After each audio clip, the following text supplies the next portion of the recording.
കേരളത്തിൻ്റെ ബഡ്ജറ്റ് തന്നെ രേഖയാക്കി നിങ്ങൾക്ക് മുമ്പിൽ വെച്ചുകൊണ്ട് ഞങ്ങൾ പറഞ്ഞതാണ്. കേരളത്തിൽ ഒരു വർഷം മദ്യത്തിൽ നിന്ന് സർക്കാരിന് 16,000 കോടി രൂപ വരുമാനം ലഭിക്കുമ്പോൾ കാർഷിക മേഖലയിൽ നിന്ന് നികുതിയായി കേരളത്തിന് ഒരു വർഷം ലഭിക്കുന്നത് 75 ലക്ഷം രൂപ മാത്രമാണ്. 1% പോലുമില്ല നമ്മുടെ സാമ്പത്തിക സ്ഥിതിയിൽ കാർഷിക മേഖലയുടെ സ്ഥാനം. 44 നദികളും 11 കായലും തടാകങ്ങളും തോടുകളും കുളങ്ങളും കിണറുകളുമുള്ള ലോകത്തിലെ തന്നെ ഏറ്റവും മികച്ച കാലാവസ്ഥയും മണ്ണും മാനവവിഭവശേഷിയുമുള്ള കേരളം കഴിഞ്ഞ 20 വർഷമായി കാർഷിക മേഖലയിൽ എന്ത് നേട്ടമാണ് ഉണ്ടാക്കിയതെന്ന് പലതവണ ഞങ്ങൾ ചോദിച്ചിരുന്നു. ഉപ്പ് തൊട്ട് കർപ്പൂരം വരെയും പഴം മുതൽ പച്ചക്കറികൾ വരെയും അരിയും പാലും മാംസവും വരെ അന്യസംസ്ഥാനങ്ങളിൽ നിന്ന് വരുന്നത് മലയാളിക്ക് നോക്കിയിരിക്കേണ്ടി വരുന്നു. കാർഷിക മേഖലയിൽ വലിയ വികസനത്തിനായി കോടിക്കണക്കിന് രൂപ ചെലവഴിച്ചുള്ള പല പദ്ധതികളും 2014 മുതൽ മോദി സർക്കാർ വിഭാവനം ചെയ്തിട്ടുണ്ട്. രാഷ്ട്രീയ കൃഷി വികാസ് യോജന എന്ന RKVY, ജൈവ പച്ചക്കൃഷിക്ക് പ്രാധാന്യം നൽകാൻ പരമ്പരാഗത കൃഷി വികാസ് യോജന എന്ന PKVY, ജലസേചനവും ഇറിഗേഷനും പ്രാധാന്യം നൽകുന്ന പ്രധാനമന്ത്രി കൃഷി സിഞ്ചായി യോജന എന്ന PKSY, കർഷകർക്ക് മണ്ണ് പരിശോധിച്ച് അവരുടെ ഭൂമിയിൽ ഏത് സമയത്ത് ഏത് വിള ഉൽപ്പാദിപ്പിക്കണം എന്ന് നിഷ്കർഷിക്കുന്ന സോയിൽ ഹെൽത്ത് കാർഡുകൾ, സബ്സിഡി നിരക്കിൽ സോളാർ പമ്പുകളുടെയും ട്രാക്ടറുകളുടെയും വിതരണം, കേവലം 4% താഴെ പലിശ നിരക്കിൽ കാർഷിക ലോൺ ലഭിക്കുന്നതിനായി കിസാൻ ക്രെഡിറ്റ് കാർഡുകൾ, ഈടില്ലാതെ വായ്പ നൽകുന്ന പ്രധാനമന്ത്രി മുദ്രാ യോജന സൗകര്യവും ഇന്ന് കാർഷിക മേഖലയിൽ ഉപയോഗപ്പെടുത്തുന്ന വിധത്തിൽ പരിഷ്കരിച്ചിട്ടുണ്ട്. കർഷകർക്ക് അവരുടെ ഉൽപ്പന്നങ്ങൾ നേരിട്ട് വിൽക്കുന്നതിനും കൂടുതൽ ലാഭമുണ്ടാക്കുന്നതിനുമായി നാം എന്ന ഓൺലൈൻ വിപണി, വലിയ തോതിൽ വിത്തുകളുടെയും തൈകളുടെയും വിതരണം, യന്ത്രവൽക്കരണം വർദ്ധിപ്പിക്കാനുള്ള ഇടപെടലുകൾ, സഹായങ്ങൾ, പഴം, പച്ചക്കറികൾ, കൂൺ, പുഷ്പം, തേൻ മേഖലയിൽ അതിനു മാത്രമായി മിഥ് എന്ന ഒരു പുതിയ പദ്ധതി, മഴനിഴൽ പ്രദേശങ്ങളിൽ കാർഷിക സഹായത്തിനായി പുതിയ പദ്ധതി, രാജ്യാന്തര കാർഷിക മേളകൾ, ഫസൽ ബീമാ യോജന എന്ന വളരെ കുറഞ്ഞ പ്രീമിയത്തിലുള്ള വിള ഇൻഷുറൻസ്, മൂല്യവർദ്ധിത ഉൽപ്പന്നങ്ങൾ ഉണ്ടാക്കാനും അത് സംഭരിക്കാനുമുള്ള കോൾഡ് സ്റ്റോറേജുകൾ തുടങ്ങി നരേന്ദ്രമോദി തൻ്റെ സ്വപ്ന പദ്ധതിയായ 2022 ഇന്ത്യയിലെ കർഷകരുടെ വരുമാനം ഇരട്ടിയാക്കാനുള്ള പദ്ധതിയുമായി മുന്നോട്ട് പോകുമ്പോൾ കേരളത്തിൽ ഏതാണ്ട് 30 ലക്ഷം കുടുംബങ്ങളാണ് തങ്ങൾ കർഷകരാണ് എന്ന് അവകാശപ്പെട്ടുകൊണ്ട് പ്രധാനമന്ത്രിയുടെ കിസാൻ സമ്മാൻ നിധി എന്ന വർഷം തോറുമുള്ള 6,000 രൂപയുടെ ആദരവ് വാങ്ങിയെടുത്തത്. എന്നാൽ യഥാർത്ഥ കർഷകന് ആവശ്യമുള്ള സോയിൽ ഹെൽത്ത് കാർഡുകൾ കേരളത്തിൽ വിതരണം ചെയ്യപ്പെട്ടത് കേവലം 6 ലക്ഷത്തിൽ താഴെ മാത്രമാണ്. കാർഷിക ലോൺ ലഭിക്കുന്നതിനുള്ള കിസാൻ ക്രെഡിറ്റ് കാർഡുകൾ വാങ്ങിയതും കേവലം 10 ലക്ഷം പേർ മാത്രം.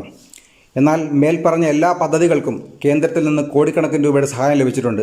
അതെല്ലാം ഹരിത കേരളം, വിഷുക്കണി, ജൈവ പച്ചക്കറി, ഓണച്ചന്ത, കേരള ഓർഗാനിക്, മാതൃകാത്തോട്ടങ്ങൾ, മലിനജല പുനഃചംക്രമണം, ബഹുവിള പുരയിട കൃഷി എന്നൊക്കെയുള്ള നല്ല മലയാള തനിമയുള്ള പേരിൽ തോമസ് ഐസക് ബഡ്ജറ്റിൽ ഇത് എഴുതി വച്ചിട്ടുണ്ടാവും.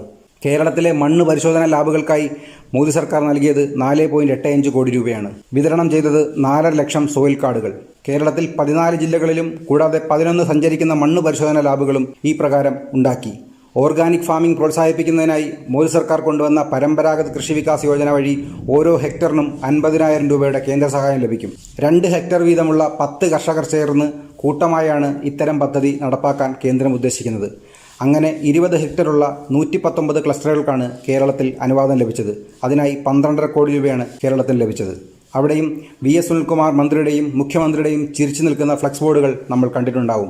തരിശു ഭൂമിയിലേക്ക് കൃഷി ചെയ്യുവാൻ ജലമെത്തിക്കാനായി പ്രധാനമന്ത്രി നരേന്ദ്രമോദി കൃഷി മന്ത്രാലയത്തിന് കീഴിൽ നടപ്പിലാക്കിയ പദ്ധതിയാണ് പ്രധാനമന്ത്രി കൃഷി സിഞ്ചായി യോജന. ഈ പദ്ധതി പ്രകാരം ജവഹർലാൽ നെഹ്റു തറക്കല്ലിട്ട ജലസേചന പദ്ധതി പോലും നരേന്ദ്രമോദി വന്നതിന് ശേഷമാണ് ഉദ്ഘാടനം ചെയ്യപ്പെട്ടത്. കേരളത്തിന് ഈ പദ്ധതി പ്രകാരം അനുവദിച്ചത് 67.50 കോടി രൂപയാണ്.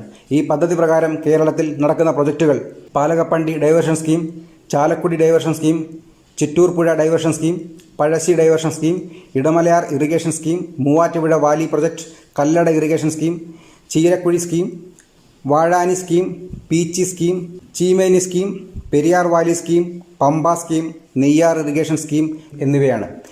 മഴനിഴൽ മേഖലകളിലെ കൃഷിക്കായി റെയിൻഫെഡ് പ്രോഗ്രാം കേന്ദ്ര വിഹിതം കേരളത്തിന് പാലക്കാട്, ഇടുക്കി, വയനാട് മേഖലയ്ക്കായി നൽകിയത് 19.70 കോടി രൂപ. പച്ചക്കറി, പഴം, പുഷ്പം, കൂൺ, തേൻ മേഖലയിൽ അഭിവൃദ്ധിക്കായി മിഥ് എന്ന പദ്ധതി പ്രകാരം കേരളത്തിന് നൽകിയത് 209.60 കോടി രൂപ. ഇതുകൂടാതെ തേൻ ഉൽപ്പാദന മേഖലയിൽ സ്പെഷ്യൽ പാക്കേജായി 56.03 കോടി രൂപ നൽകി. തുറവൂർ വെജിറ്റബിൾ പരിശോധനാ ലാബ് തുടങ്ങി കേരളം കൊട്ടിഘോഷിക്കുന്ന ഹണി മിഷൻ, മാവേലിക്കരയിലെ ഹണി പാർക്ക് ഒക്കെ ഈ പദ്ധതി പ്രകാരം വന്നതാണ്. രാഷ്ട്രീയ കൃഷി വികാസ് യോജന എന്ന RKVY പദ്ധതി പ്രകാരം കേരളത്തിന് ലഭിച്ച കേന്ദ്രവിഹിതം 683 കോടി 80 ലക്ഷം രൂപയാണ്. ഈ പദ്ധതി പ്രകാരം കേരളത്തിൽ 186 പ്രൊജക്റ്റുകളാണ് നടക്കുന്നത്.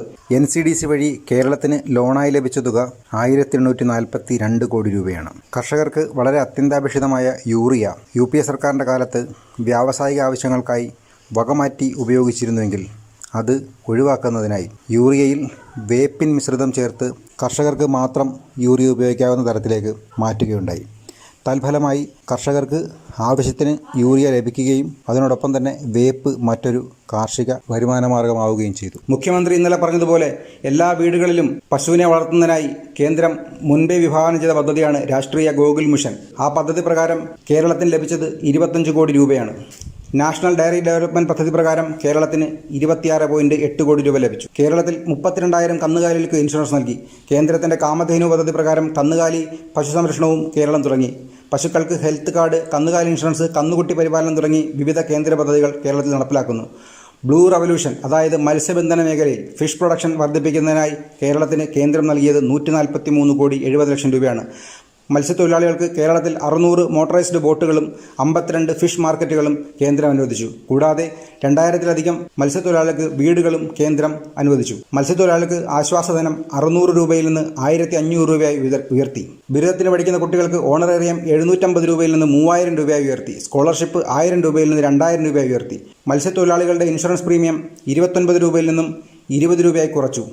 എന്നാൽ ഇൻഷുറൻസ് തുക 1 ലക്ഷത്തിൽ നിന്നും 2 ലക്ഷമായി ഉയർത്തി. കേരളത്തിലെ 2.5 ലക്ഷം തൊഴിലാളികൾ ഇതിൽ ഈ പ്രകാരം ഇൻഷുറൻസ് എടുത്തു. കേരളത്തിൽ ഫിഷ് ഫുഡ് പരിശോധനാ ലബോറട്ടറി കൊച്ചിയിൽ പ്രവർത്തനം ആരംഭിച്ചു. അഗ്രോ പ്രോസസ്സിംഗ് കുടുംബശ്രീക്ക് കീഴിൽ മലപ്പുറം എടപ്പാളെ അനുവദിച്ചു. കാർഷിക മേഖലയിൽ പരിശീലനം നൽകുന്ന 10 കേന്ദ്രങ്ങൾ കേരളത്തിൽ തുടങ്ങി. ഫസൽ ബീമാ യോജന എന്ന വിള ഇൻഷുറൻസ് പദ്ധതിയിൽ കഴിഞ്ഞ 5 വർഷത്തിൽ രാജ്യത്താകെ 26 കോടി പുതിയ പ്രീമിയം അംഗങ്ങളുണ്ടായി. ഇൻഷുറൻസ് ക്ലെയിമായി രാജ്യത്താകെ 12 കോടി കർഷകർക്ക് 1,04,000 കോടി രൂപയാണ് ലഭിച്ചത്.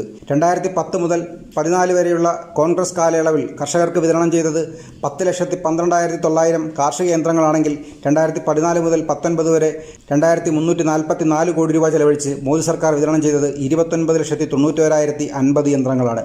40% സബ്സിഡിയിൽ ട്രാക്ടർ വിതരണവും 60% സബ്സിഡിയിൽ സോളാർ പമ്പുകൾ കർഷകർക്ക് വിതരണം ചെയ്യുന്നു. കേരളത്തിലാകെ 401 യന്ത്രങ്ങൾ ലഭിച്ചു.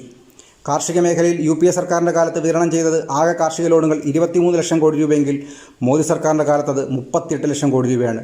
UPA കാലത്ത് കർഷക സഹായ സംഘങ്ങൾ JLG എന്നത് 6.82 ലക്ഷവും വിതരണം ചെയ്ത തുക 6,903 കോടി രൂപയുമെങ്കിൽ മോദി സർക്കാരിൻ്റെ കാലത്ത് അത് 27.49 ലക്ഷം ആയി JLG ഗ്രൂപ്പുകൾ ഉയർന്നു. വിതരണം ചെയ്തത് 34,042 കോടി രൂപ. എല്ലാ വിളകളുടെയും താങ്ങുവിലയിൽ 150% വർധനവ് വരുത്തി. അതുകൂടാതെ കർഷകരിൽ നിന്നും അവരുടെ പ്രൊഡക്റ്റുകൾ നേരിട്ട് സംഭരിക്കാൻ PSS യോജന എന്ന പദ്ധതി കൊണ്ടുവന്നു. കൗശൽ വികാസ് കേന്ദ്ര വഴി കാർഷിക മേഖലയിൽ കർഷകർക്ക് ട്രെയിനിങ് നൽകിയതും മോദി സർക്കാരിൻ്റെ കാലത്താണ്. യുവാക്കളെ ആകർഷിക്കാൻ ആര്യ എന്ന പദ്ധതിയും ആത്മ എന്ന പദ്ധതിയും കാർഷിക മേഖലയിൽ കേന്ദ്ര സർക്കാർ വിഭാവനം ചെയ്തതാണ്. അഗ്രോ ഫോറസ്ട്രി എന്ന കേന്ദ്ര പദ്ധതി പ്രകാരം കൃത്രിമ വനനിർമ്മാണവും ഹർ മേത്ത് പർ പേഡ്, അതായത് ഓരോ ഭൂമിയിലും മരങ്ങൾ വെച്ചുപിടിപ്പിക്കാനുള്ള വൃക്ഷനടിയിലും പരിസ്ഥിതി സംരക്ഷണത്തിനായി കേന്ദ്ര സർക്കാർ തുടങ്ങി. അതിനൊക്കെ കേരളത്തിൽ അറിയപ്പെടുന്ന പേരുകൾ മരം നടിയിൽ വനനിർമ്മാണം എന്നൊക്കെയാണ്. കാർഷിക മേഖലയിലെ സമസ്ത വികസനത്തിനായി 2014 മുതൽ ആത്മാർത്ഥമായി പരിശ്രമിക്കുന്ന മോദി മന്ത്രിസഭയിലെ ഏറ്റവും മികച്ച വകുപ്പ് എന്ന് പറയുന്നത് കാർഷിക വകുപ്പ് തന്നെയാണ്. ആ കാർഷിക വകുപ്പിന് കീഴിലുള്ള മൃഗപരിപാലനവും കാർഷിക മേഖലയിലെ പുരോഗതിക്കും മത്സ്യസമ്പത്ത് വളർത്തുന്നതിനുമായിട്ടുള്ള മത്സ്യബന്ധന മേഖലയിലെ കൃത്യമായ ഇടപെടലുകളും കേരളം ഒരു തവണ പോലും ഉപയോഗിച്ചിട്ടില്ല. 2016 അധികാരത്തിലെത്തിയ പിണറായി വിജയന് 2021 ഇലക്ഷന് കേവലം 10 മാസം മാത്രം ബാക്കി നിൽക്കുമ്പോഴാണ് ഈ ബോധോദയമുണ്ടായത്. കേരളത്തിന് കാർഷിക വിപണിയിൽ വളരെ തളർച്ചയുണ്ടെന്നും കൊറോണ പോലെയുള്ള ഒരു ദുരിതം വരുമ്പോൾ മറ്റ് സംസ്ഥാനങ്ങളെ ആശ്രയിച്ച് ജീവിക്കുന്ന കേരളത്തിന് വളരെ വലിയ തകർച്ചയുണ്ടാകുമെന്ന് അദ്ദേഹത്തിന് മനസ്സിലായത് ഇപ്പോഴാണ്. 1957 രൂപീകൃതമായ കേരളത്തിന് 2020 ബോധോദയം ഉണ്ടാകുന്നത്. അതുകൊണ്ടാണ് ഞാൻ ഒരിക്കൽ കൂടി പറയുന്നത്, ഒരു വർഷം 16,000 കോടി രൂപ മദ്യത്തിൽ നിന്നും നികുതി വരുമാനം ലഭിക്കുന്ന കേരളത്തിന് ഒരു വർഷം കാർഷിക മേഖലയിൽ നിന്നും നികുതിയായി സർക്കാരിന് ലഭിക്കുന്നത് കേവലം 75 ലക്ഷം രൂപയാണ്.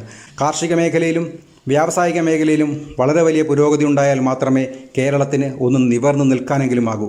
ആദ്യം നന്നായി ജീവിക്കാൻ പഠിക്കൂ. ഒന്ന് നിവർന്ന് നിന്നിട്ട് പോരെ മറ്റുള്ളവരെ ഉപദേശിക്കാൻ പോകുന്നത്.